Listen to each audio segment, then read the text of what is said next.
erkek hem ağlarmış.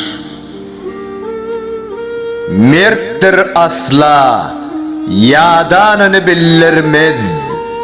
Berktir asla, kıyınçılıkta yenilmez.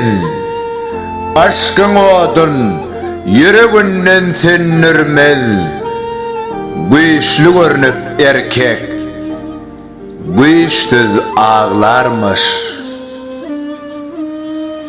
Haçanla durmuştun, ervet yadasa, has yakın dostunun dönüklük duysa, vefasız bir yara ömrünü berse, umuysuz ses bilen erkek hem ağlarmış. Canından can veren kâbesi geçse, ya da kıvlam diyen kakası geçti. Canı bir mehriban cigerin berse, toprak uçup erkek şonna ağlarmış.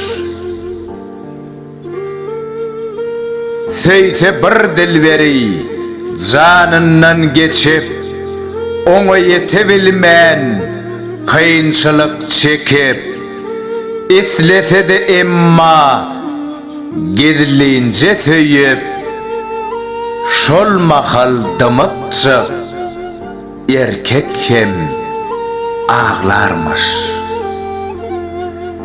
Bire dostun vefasına duşmasa, birem söyün yarı bilen bağıtlı olmasa, yine birin hosarları kıynasa, şonna erkek ölüm isle ağlarmış.